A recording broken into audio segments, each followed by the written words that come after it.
So there's a saying that compound interest is the eighth wonder of the world. Those who understand it, earn it. Those who don't, pay it. Now, this quote is normally used in reference to financial planning, but bear with me. It also applies to our communities and their safety.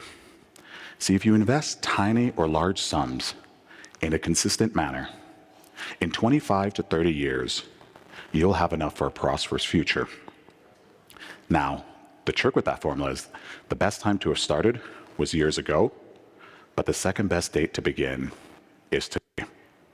See, in our communities, when we start to make investments looking to the future, it pays immediate structural dividends in your present day. It's incumbent on all of us to begin to adopt this mindset when it comes to community safety and well-being. Sounds logical, right? I'm sure there's some of y'all here thinking that what I'm saying isn't that revelatory. But I want to be real with you about what's holding us back from achieving this. Our biggest challenge is falling into the trap of ideological tribalism that prevents us from moving forward together and making public safety investments in a way that not only makes today better, but secures our future. When we're preoccupied with defining issues in terms of us versus them, we lose sight of the bigger picture. Now, I know this is a loaded statement, so I'm going to unpack it. Here's my explanation, and it also happens to be my personal story. I immigrated to Canada with my mother and my sister a year after General Sani Abacha had executed a military takeover of the Nigerian government. Our story is similar to millions of others in this country, leaving behind political instability, coming to a new world looking for opportunities. I landed at Pearson International Airport, and immediately I was shell-shocked. In my new school, I noticed I was one of the few children of color. Right away, they shipped me to English as a second language class, or ESL. Now, prior to this, I never had an issue with communicating, so this was my first real experience with feeling othered. I wasn't upset that I had to take the class. Far from it. What hurt was that when I would get up in my homeroom to leave for ESL, my classmates would mock me on my way out the door by singing, "Ba, ba, black sheep, have you any wool?" This had such a profound impact on me that as I would walk to ESL in shame, I made a promise to myself that no one would ever be able to denigrate my ability to communicate again. So I'm gonna need y'all to be nice to me up here. So, knowing as a child that you don't fit in, it forces you to think about what your path to success is going to be. Now, my mother hit me with the typical immigrant direction of, boy, you can be a doctor, or you can be a lawyer, and the third option is you can be a disappointment.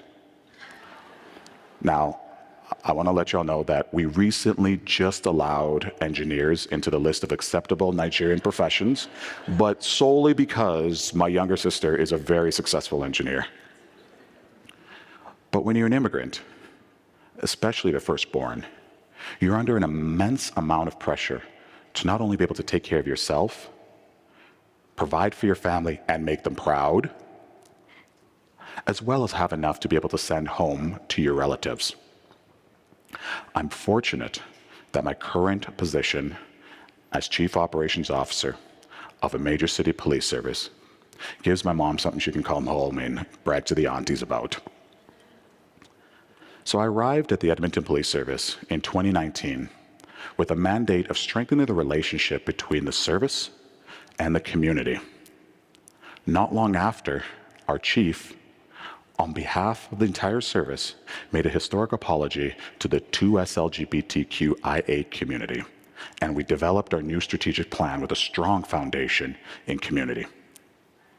I felt confident and hopeful in the direction that we were heading, and then everything changed. On May 25th, 2020, George Floyd was murdered. And the whole world had access to 8 minutes and 46 seconds of that man losing his life. I saw that video and I was shattered. Because regardless of my title, regardless of my rank, regardless of my relationships with the policing, I could still empathize with that man. And for further context of what was going on in the world, video had recently surfaced of Ahmaud Arbery, who was another young man who was shot dead while simply going for a jog. Seeing another black man dying like that was too much for me to handle. For the first time in my life, my personal identity began to intersect with my profession. I don't have the words to explain how relieving it was that when I showed the chief the video of George Floyd, he was just as appalled about the actions of those particular officers. Our service was the first in Canada to stand up and plainly state that we do not condone that style of policing. But then came the protest.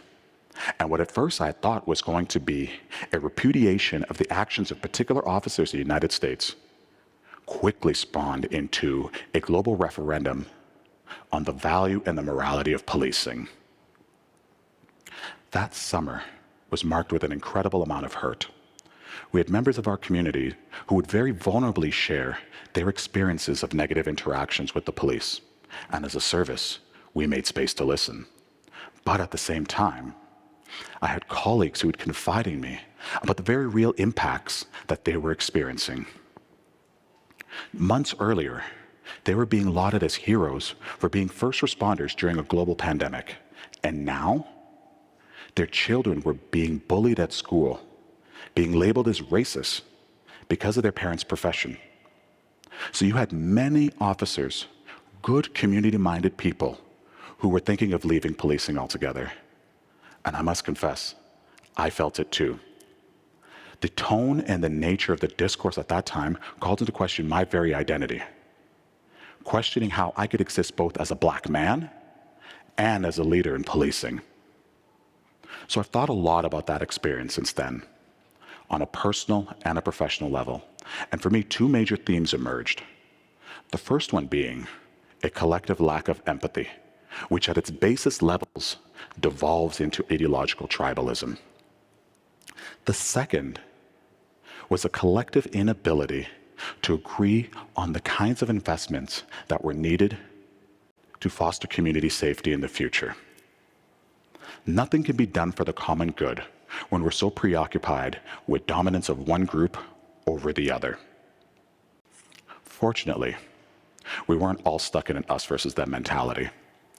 I want to highlight some examples of what can be achieved when we look past our individual tribes and agree to collectively meet this moment. The first example is a meeting that will stick with me with the rest of my career. It was with a group of grieving Somali mothers who had lost their children to homicide.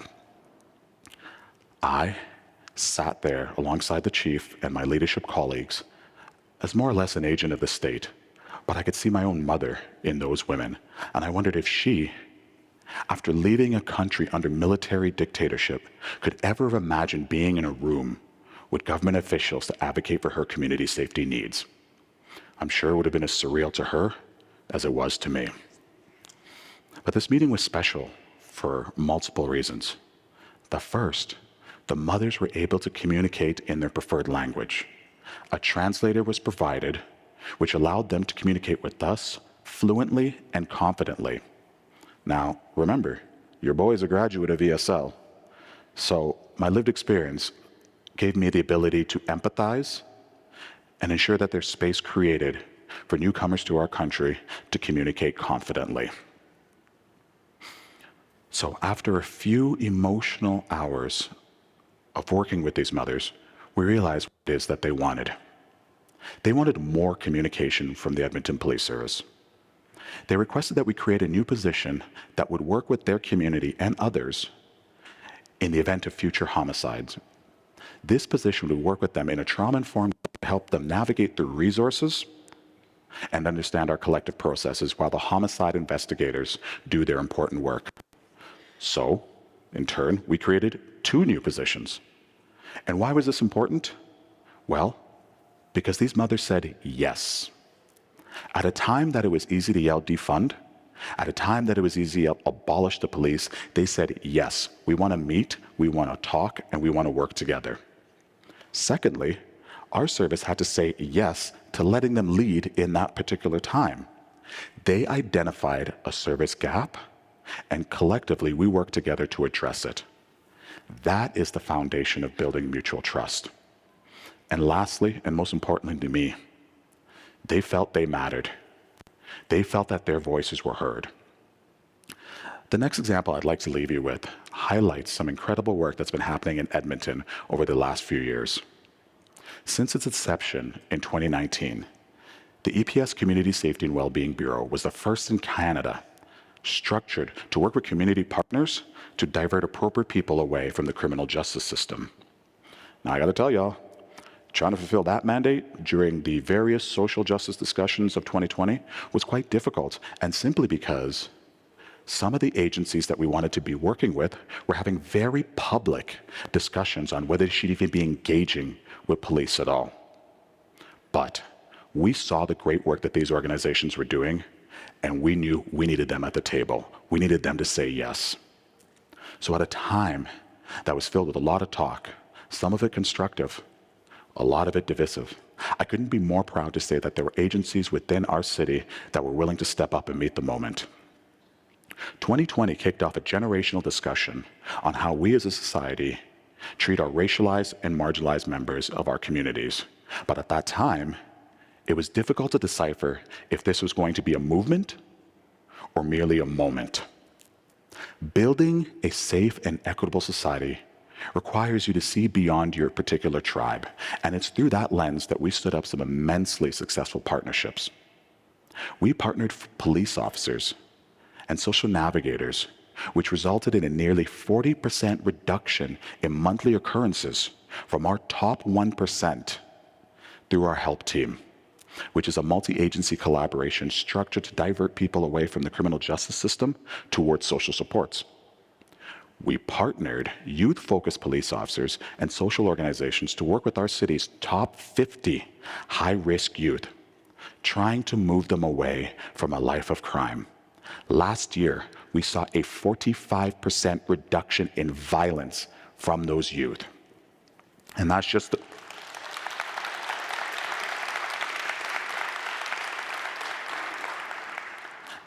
the beginning.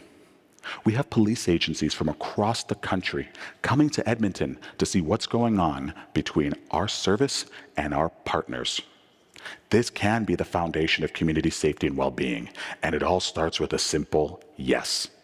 Because despite our differences, and despite what the dominant discourse may lead you to believe is irreconcilable, there is no better way to stifle the betterment or progress of our institutions than by declining an opportunity to sit at the table. So we started this work with the future in mind, but we're already seeing dividends in the present. We're making investments and taking chances now because we can't afford to wait. So for the next child who lands at Toronto Pearson International or even here in Calgary, what are we going to do to make it different for them? There is no community without safety, and there's no safety without community. And therefore, it's incumbent on all of us to step up, take action, and let's meet this moment. Thank you.